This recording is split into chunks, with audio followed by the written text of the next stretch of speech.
From the first presentation, there's no doubt that VAT has now become a very important tool for domestic revenue mobilization.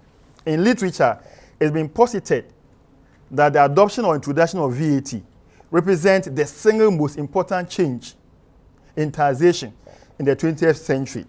Currently, as we speak, now, as at 2020, VAT exists in more than 160 countries in the world, and 80% of countries in Sub-Saharan Africa have adopted VAT, which is now responsible for a quarter of tax revenues the world over. We also have to put on record that the EU, European Union, and the IMF played very important roles in the widespread adoption of VAT. The period from 1965 to 1994, that's where we have the Indirect Tax System. We had several challenges with them because, for example, we had 5 different taxes operating at the same time. We had the sales tax, we have the advertisement tax, we have the games and betting tax, and finally the hotels tax. They were limited in scope, and achievement of revenue targets were a problem. So, factors or the rationale for the introduction of VAT, I'll gloss over the points discussed by our Honorable. One, the first point for the introduction of VAT, the rationale, was that in the 1980s and the 1990s, particularly in the 1990s, there was a gradual decline in foreign aid to developing countries. And according to Van Daal, it was more acute in 1993, where foreign aid from the advanced countries to the developing countries declined by 7%. Then the second reason for the introduction of VAT in Ghana, like I mentioned before, is to replace the 5 basic existing independent taxes, so as to provide a uniform basis for indirect taxation in Ghana. The third reason that is to widen the tax base and broaden the tax base, to widen the tax net and broaden the tax base, so as to increase revenue. Then the fourth reason, rationale for the introduction of VAT in Ghana, was to diversify tax revenue sources. According to Tekwe, 1993, there was a declining export duty on cocoa, and SI duties on petroleum products were also increasing. So therefore, there was the need to look for alternative sources of revenue to support the government budget. Then the fifth reason for the introduction of VAT was the success stories being recorded in countries that have already introduced VAT.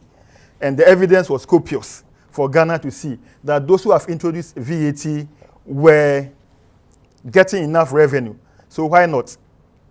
Then the sixth reason or rationale for the introduction of VAT was to simplify tax administration and enhance compliance. The next was to spread the burden of taxation fairly. We realized that the existing sales tax for 1965 to 1994 was only on consumption, mainly on consumption, but excluded expenditure on goods and services, and there was a need to spread the burden of taxation fairly among taxpayers. The other reason is to correct the cascading effect of tax that the Honorable spoke about. I will skip this. Then events after the VAT was introduced, the first coming of VAT, prices of goods and services shot up. GPRT increased lorry fares by 10%, citing increased prices of spare parts. Then there was the media coverage, disturbing newspaper headlines. For example, in the Daily Graphic, they reported VAT, its effect on prices. Then the Business Chronicle gave the headline, VAT, people are charging VAT on VAT. Then the Statesman reported, VAT, the problem solver arrives in Ghana. Then again, the Daily Graphic, VAT forces prices up. Argument from VAT officials. There was argument from the VAT officials that the introduction of VAT will not lead to the escalation in prices, but actually, Honorable, it did. Because you quoted in the Daily Graphic, 22nd March 1995, that it is regrettable for the public to hold those views that actually the introduction of the VAT will lead to increase in prices. Then the president expressed worry about the VAT implementation. Then on the May Day, 1995, our then Vice President, Kensa Aka, addressed workers and he called for the withdrawal of the VAT. The other event was that Cabinet decides to review. There was protest against the VAT, etc. Then the withdrawal factors, the main factors leading to the withdrawal of VAT, the first coming, there was a policy management. One, I'm of the opinion that the timing was wrong. 2 months after the 1995 budget had been read, then comes in the VAT. So the timing was wrong. Then one, initially the proposed VAT rate of 17.5% was also considered too high because the sales tax as at that time was 15%. 2, I also had shared the opinion that there was poor level of public education by the VAT service. Limited time, you mentioned 18, but I think it was actually 2 months. Then the other issue was that VAT exempted goods such as foods had their prices increased. Then it was the first time we're hearing technical words like the input VAT, output VAT, cascading VAT. It so confused the public, being the first time such a law was being implemented. And also the public was not educated well enough that with the introduction of VAT, there was going to be some form of record keeping so as to be able to file the tax returns, etc. Then the other factor grouped under institutional. One, goods that were exempt under the sales tax were now being taxed under the VAT. An example is Gary. It was quoted in the Daily Graphic and the Statesman. 2, goods that enjoyed exemption under the GPIC Act were subjected to VAT under the VAT.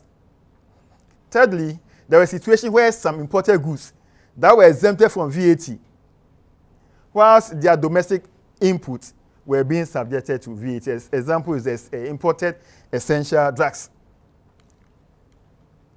Then the other problems, difficulties in the computation of VAT, people in displaying goods, people were confused as to what to display. Should they be VAT inclusive or VAT exclusive?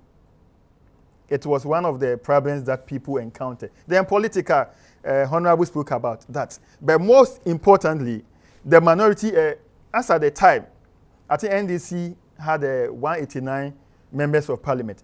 But the opposition, the minority leader in parliament, on the floor of parliament, he made a very profound statement that I think affected the thinking of most people. He said that VAT should not be introduced. He referred to VAT as what? Very augmented trouble, VAT. And that caught on with some people. Then lastly, the president, vice president speech to workers on the May Day to revolt against VAT. Then the reintroduction of VAT. Why was it successful? VAT charged 10%. The second introduction, they charged 10% instead of the initial 70.5% because the sales and the service tax was at 15%. I believe there was adequate public education 10 months as against the initial 2 months.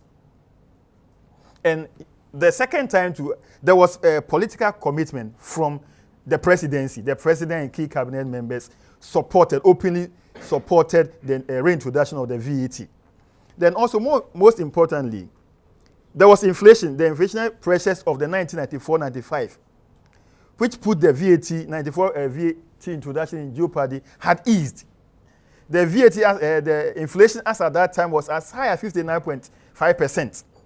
But as at the second coming of the VAT, it had eased to make the implementation of the VAT reintroduction very easy. Then VAT still had considerable support in the business sector.